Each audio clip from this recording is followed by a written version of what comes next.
Paham ya, kalau zakat fitrah bayarnya pakai belas, pas labankan buat berisiin diri. Kalau zakat mal buat berisiin harta yang udah banyak dan disimpan nabrak. Sino Kids, Assalamualaikum.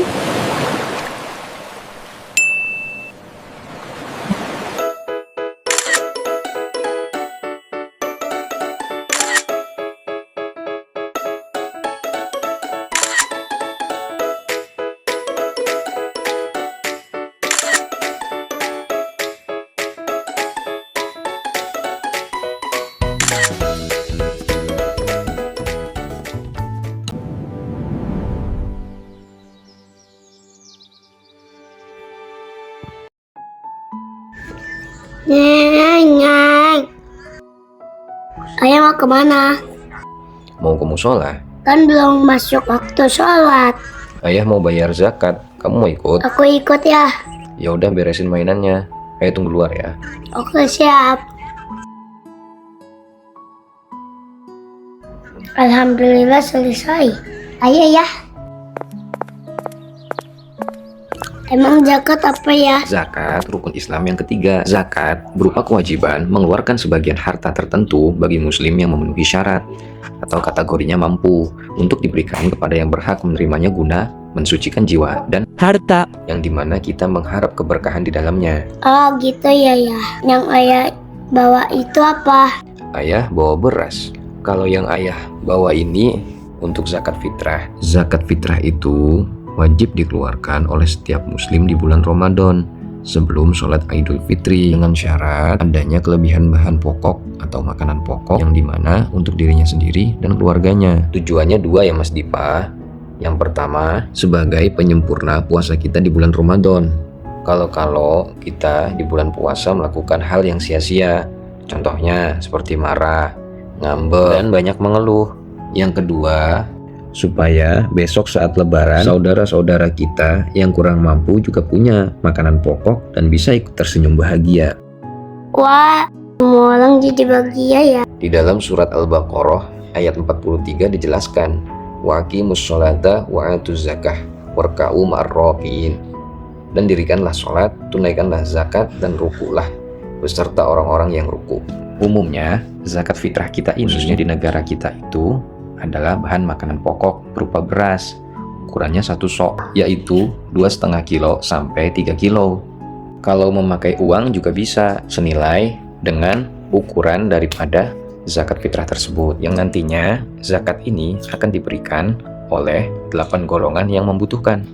Golongan apa ya? Baik, 8 golongan itu yang pertama adalah orang fakir, orang yang amat sengsara hidupnya, tidak mempunyai harta dan tenaga untuk memenuhi kehidupannya. Yang kedua, orang miskin, orang yang tidak cukup penghidupannya dan dalam keadaan kekurangan. Yang ketiga, pengurus zakat, orang yang diberi tugas untuk mengumpulkan dan membagikan zakat. Yang keempat, itu mu'alaf, orang kafir yang ada harapan masuk Islam, dan orang yang baru masuk Islam yang imannya masih lemah. Yang kelima, memerdekakan budak, mencakup juga untuk melepaskan muslim yang ditawan oleh orang-orang kafir.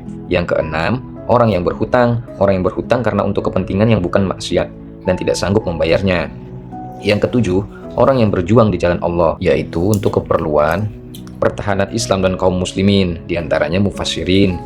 Ada yang berpendapat bahwa fi sabilillah itu mencakup juga kepentingan-kepentingan umum seperti mendirikan sekolah, rumah sakit, dan lain-lain. Yang kedelapan, orang yang sedang dalam perjalanan, ibnu sabil, yang bukan maksiat mengalami kesengsaraan dalam perjalanannya. Wah, banyak juga ya. Sudah sampai masjid. Assalamualaikum. Waalaikumsalam. Wah, ada Mas Dipa nih. Iya Pak Amil, mau bayar zakat nih. Silakan.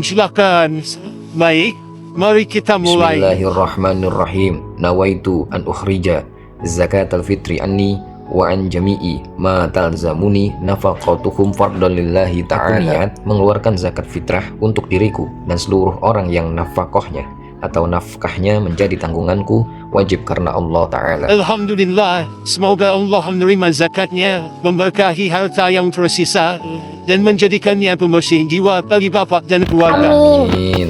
Hati urusan zakat udah beres ya. Oh, Ya, zakat fitrah sudah beres. Tapi selain zakat fitrah untuk jiwa, ada juga yang namanya zakat mal atau zakat harta. Apa itu ya? Menurut ulama zaman dulu, dalam sebuah kitab panduan hebat bernama Kitab Takrib, ada 5 jenis harta benda yang harus dibersihkan dengan zakat mal. Yang pertama, hewan ternak. Yang kedua, emas, perak, dan uang. Yang ketiga, biji-bijian atau bahan makanan pokok seperti padi yang kita makan setiap hari, yaitu beras. Yang keempat, buah-buahan, contohnya seperti kurma dan anggur. Yang kelima, harta perdagangan atau barang jualan. Berarti uang tabungan aku di celengan harus dizakatin dong ya? Ya, belum tentu. Di kitab takrib, harta itu baru wajib dizakati kalau sudah lewat 2 syarat khusus. Yang pertama, nisab. Hartanya harus sudah mencapai jumlah minimal yang ditentukan.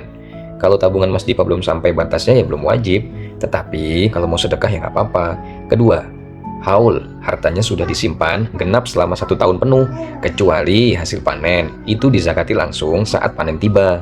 Oh, Dipa paham ya. Kalau zakat fitrah bayarnya pakai belas. Pas Ramadan buat bersihin diri. Kalau zakat mal buat bersihin harta yang udah banyak dan disimpan nabrak. Kenapa sih kita harus bayar zakat ya? Oh, jadi gini Mas Dipa, kata guru ayah, ada ulama besar bernama Imam Al-Ghazali di dalam kitabnya yang terkenal, Ihya Ulumuddin, membocorkan 3 rahasia hebat kenapa Allah menyuruh kita berzakat. Yang pertama adalah bukti cinta, bukti pengabdian seorang hamba kepada Tuhannya. Setiap manusia pasti suka dengan harta dan uang, tapi Allah ingin melihat apakah kita lebih cinta pada harta kita atau lebih cinta kepada Allah. Di sini maksudnya menyisihkan sebagian harta kita untuk sesama, khususnya untuk umat muslim saudara kita. Rahasia yang kedua adalah obat penyakit pelit. Jadi penyakit pelit ini bersemayam di dalam diri kita. Makanya harus ada pembersihan dengan membayar zakat, karena zakat adalah obat penawarnya. Jadi untuk pertama dibilang dipaksakan, ya harus dipaksakan. Ya karena Mas Dipa kan baru tahu nih. Jadi Mas Dipa itu biar terbiasa agar peduli dengan sesama. Yang ketiga, sebagai tanda rasa syukur. Kalau Allah memberikan tubuh yang sehat, cara bersyukur kita dengan melakukan sholat dan puasa. Kalau Allah memberikan harta yang cukup, cara bersyukurnya dengan melakukan zakat dan sedekah. Paham ya Mas Dipa rumus ini? Baik ya Mas Dipa, kita sama-sama belajar ya. Walaupun ayah lebih tua umurnya, tetapi ayah masih tetap belajar. Begitu pula Mas Dipa. Oke, siap. Menunaikan rukun Islam yang ketiga yaitu zakat bukan berarti harta kita berkurang, justru menumbuhkan keberkahan dan membersihkan jiwa. Karena zakat bukan hanya sekedar membersihkan harta, sekaligus memperindah hatimu. Alhamdulillah, jangan lupa like, komen, dan subscribe ya teman-teman. Sampai jumpa lagi.